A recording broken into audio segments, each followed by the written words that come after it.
Good evening, everyone. Welcome to the day 2 for the PS TET preparation. कल का जो हमारा सेशन था उसमें हमने सीडीपी का पहला जो चैप्टर है concept of development and its relation to learning काफी हद तक उसको कवर कर लिया था। उसमें से एक टॉपिक हमारा रह गया था टाइम स्पैन लंबा होने की वजह से लर्निंग का कॉन्सेप्ट। तो आज हम उस कॉन्सेप्ट को डिटेल में करेंगे। वैसे वो बहुत छोटा सा टॉपिक है लर्निंग का, और बाकी जो सारा चैप्टर हमारा बचा है किया है हमने, उसको हम ब्रीफ में समराइज भी करेंगे।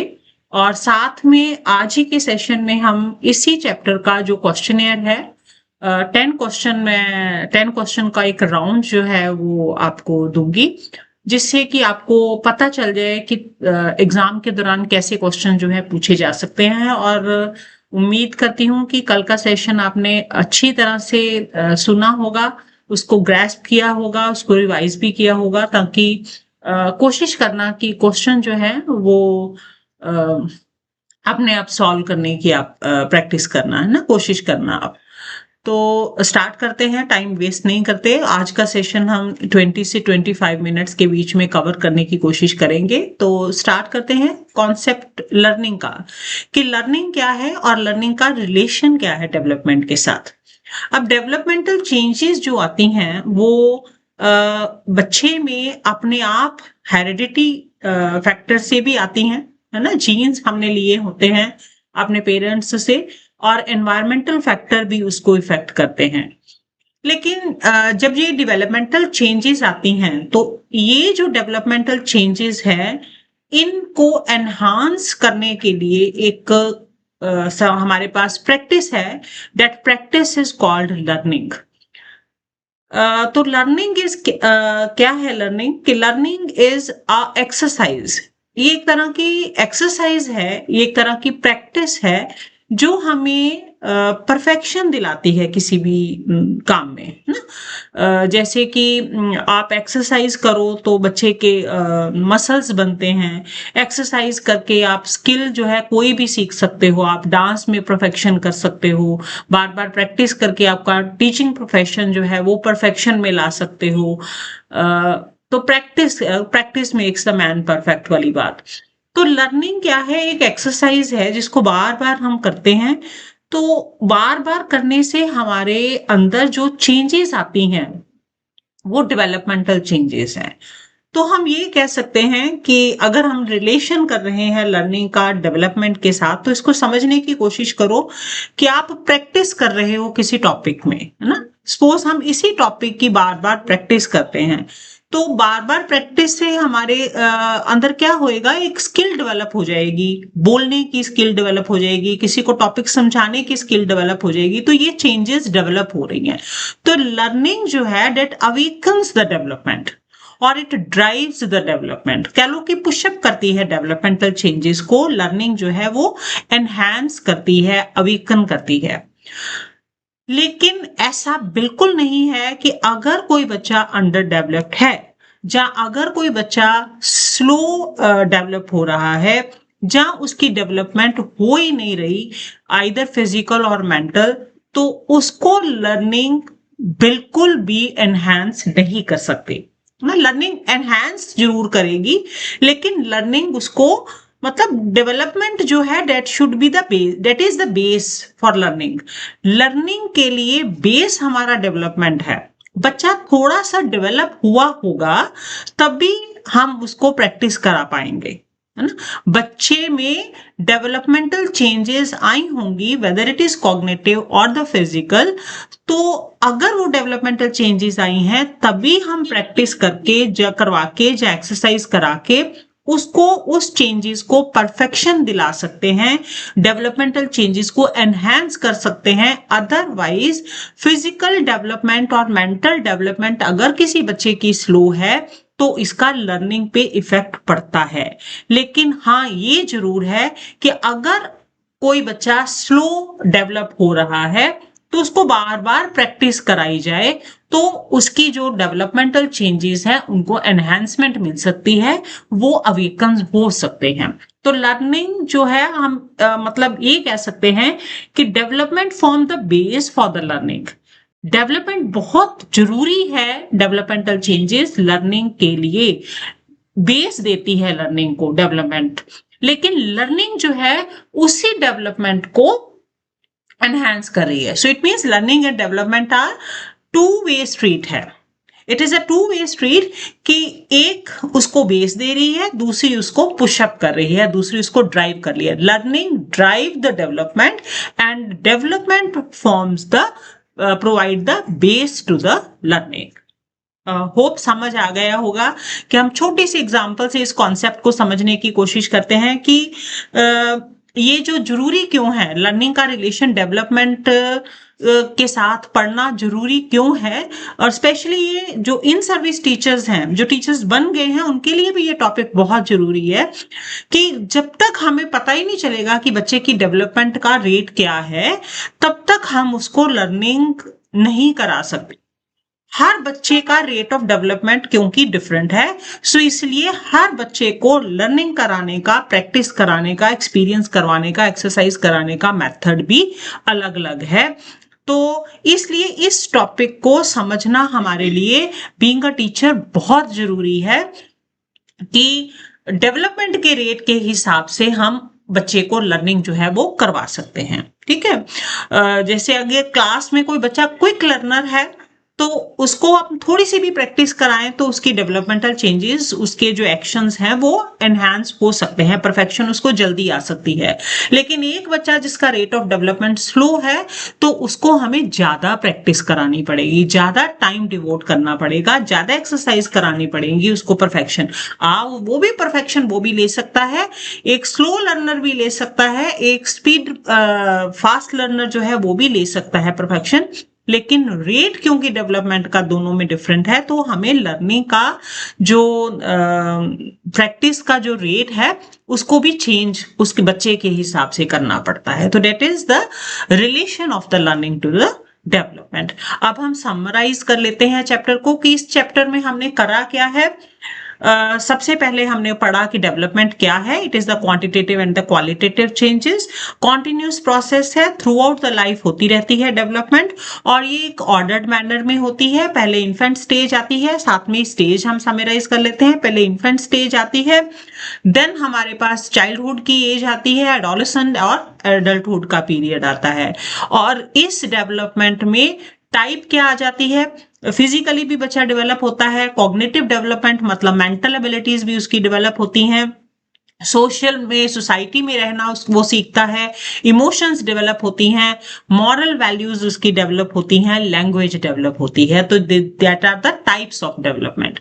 और उसके बाद में हमने पढ़ा कि ग्रोथ और डेवलपमेंट दोनों अलग अलग चीजें हैं, लेकिन ग्रोथ अगर बच्चे की नहीं हो रही तो डेवलपमेंटल चेंजेस आनी मुश्किल है। लेकिन डेवलपमेंट अगर किसी बच्चे की हो रही है तो इसका मतलब कि उसकी ग्रोथ हो चुकी है। ठीक है, तो इंटरडिपेंडेंट तो है, पार्ट है, growth is the part of the physical development. और फिर हमने पढ़ा कि डेवलपमेंट की स्टेजेस तो चलो कर ली, और लास्ट में हमने कर लिया कि लर्निंग क्या है और लर्निंग का रिलेशन क्या है इस डेवलपमेंट के साथ। तो उम्मीद करती हूँ कि आपको ये जो चैप्टर है, ये जो कॉन्सेप्ट है, बड़ी अच्छी से समझ आ गया होगा। और इसके साथ ही अब हम राउंड स्टार्ट करते हैं अपना क्वेश्चनियर का, और इसको बड़े इंटरेस्ट से आपने देखना है, और पूरा अपना जो मैंने आपको बोला था कि इसको ग्रैस्प करके रखना है 3 पॉइंट्स को, सारी मतलब क्वेश्चनियर में वो 3 पॉइंट्स आपके बहुत काम आएंगे। तो let's start the questionnaire round. हाँ जी, अब स्टार्ट करने जा रहे हैं हम क्वेश्चनियर राउंड। तो फर्स्ट जो है क्वेश्चन आपकी स्क्रीन के जो सामने दिख रहा है, विच of the following statement is very correct about the development in the human being. Human being के बारे में जो करेक्ट स्टेटमेंट थी वो हमने डेवलपमेंट के बारे में जो करेक्ट स्टेटमेंट थी वो क्या थी। फर्स्ट है कि development is qualitative, Second, it is quantitative process. Third is it is both quantitative and the qualitative, and the fourth one is psychological process है। तो ये तो सबको ही पता होगा कि डेवलपमेंट जो है, सी ऑप्शन इसका करेक्ट है कि development both quantitative as well as the qualitative process.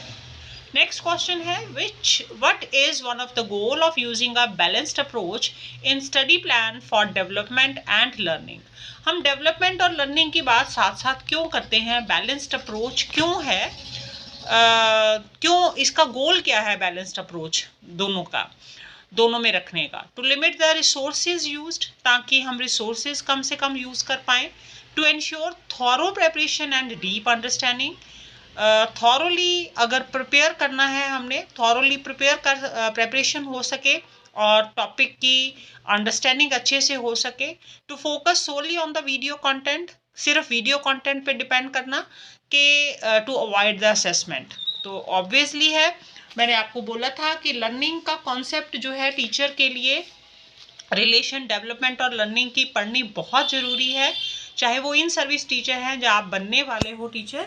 तो डेवलपमेंट अगर किसी बच्चे की स्लो है तो ऑब्वियसली उसको लर्निंग अलग तरीके से करानी पड़ेगी, उसकी प्रैक्टिस जो है, उसकी एक्सरसाइज अलग तरीके से करानी पड़ेगी। एक क्विक लर्नर की लर्निंग का प्रोसेस जो है वो अलग हो जाता है। सो थॉरो प्रेपरेशन और डीप अंडरस्टैंडिंग के लिए बैलेंस्ड अप्रोच जो है स्टडी प्लान में बहुत ज़रूरी है। तो second option is the correct one. Next is why it is important to review the notes after learning new concepts related to the development.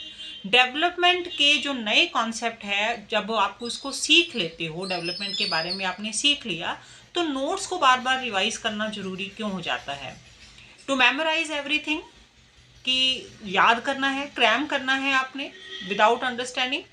To clarify any doubts और reinforce the understanding, कि अपनी understanding बढ़ानी है और doubts अपने clarify करने हैं। To prepare for the exam और to study all together, avoid the studying all together.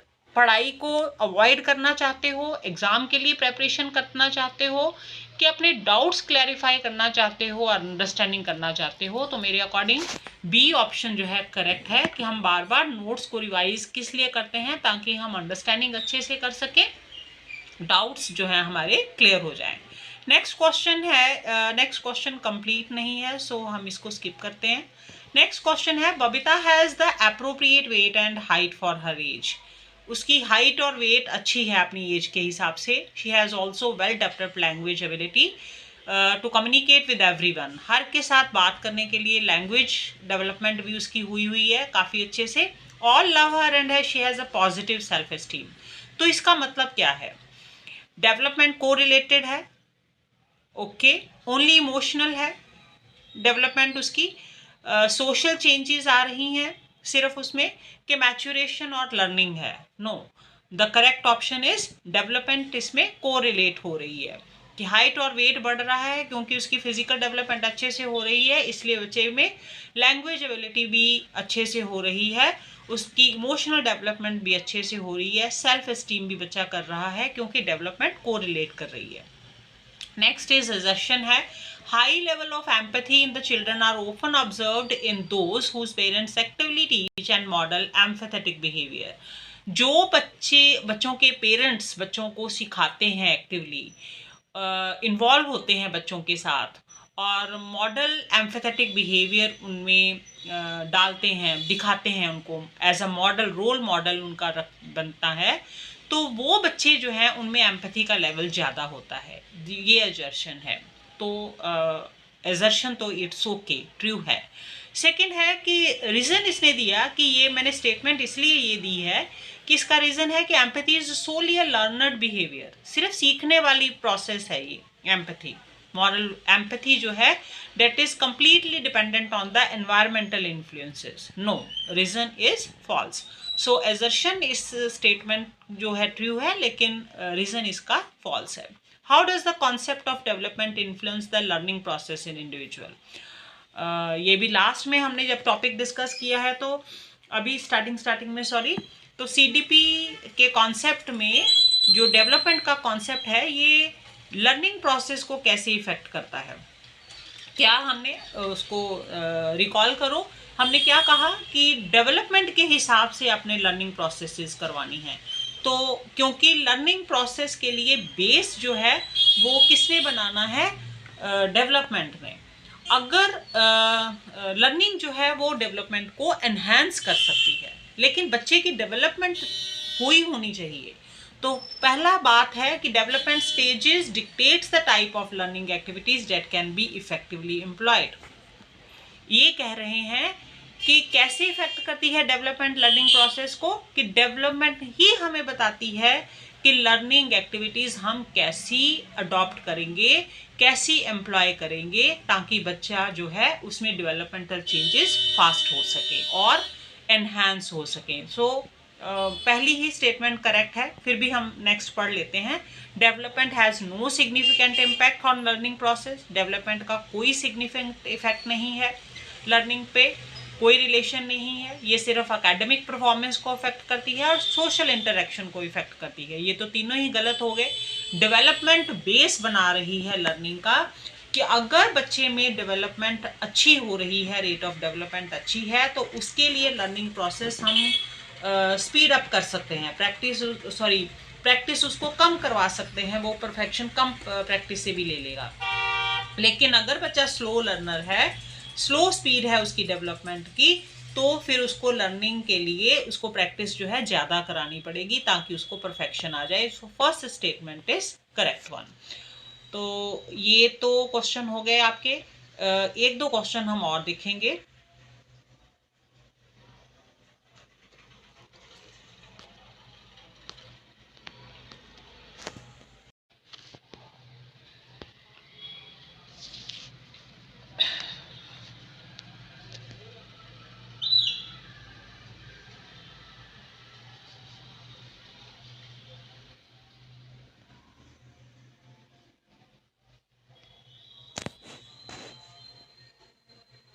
तो नेक्स्ट क्वेश्चन है, foundation of the for the intellectual potential is led by.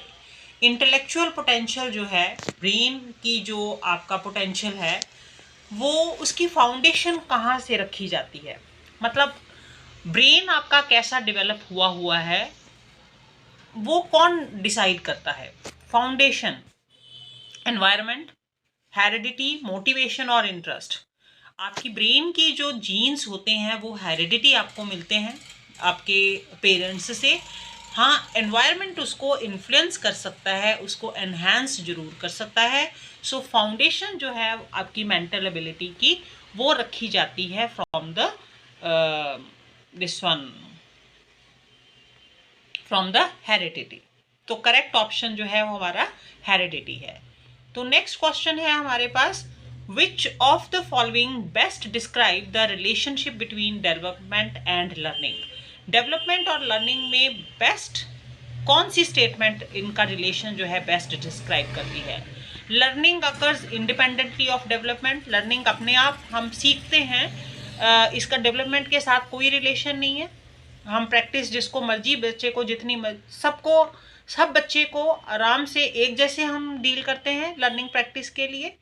Development creates the foundation for effective learning, जबकि second option है कि development learning के लिए एक foundation बनाता है। कैसे लर्निंग करानी है, कैसे प्रैक्टिस करानी है, हर बच्चे के लिए अलग अलग होगा, ये डेवलपमेंट डिसाइड करता है। तो थर्ड है, development hinders the learning process. ये रुकावट है लर्निंग प्रोसेस में। Learning is precursor to development. So मेरे अकॉर्डिंग जो ऑप्शन है आपका वो थर्ड वाला, डेवलपमेंट, सेकंड वाला, development creates the foundation for the effective learning. Development base बनाती है, डेवलपमेंट डिसाइड करती है कि लर्निंग जो है वो किस हिसाब से जो प्रोसेस है लर्निंग की वो होनी चाहिए। तो ये हमारे पास थे कुछ क्वेश्चंस। तो होप कि आप लोगों ने इसको अच्छे से समझ लिया होगा, अच्छे से टॉपिक भी आपको समझ आ गया होगा, और अच्छे से क्लियरली ये कॉन्सेप्ट तो समझ आया ही है। आपने क्वेश्चंस भी इंजॉय किए होंगे। सो नेक्स्ट हम फिर नए सेशन में नेक्स्ट टॉपिक के साथ आएंगे। लेकिन कल का जो टॉपिक होगा वो हमारा सेकेंड जो पेपर है लैंग्वेज का, पंजाबी और इंग्लिश जो थर्ड पेपर है, इनको हम टच करेंगे कल के सेशन में।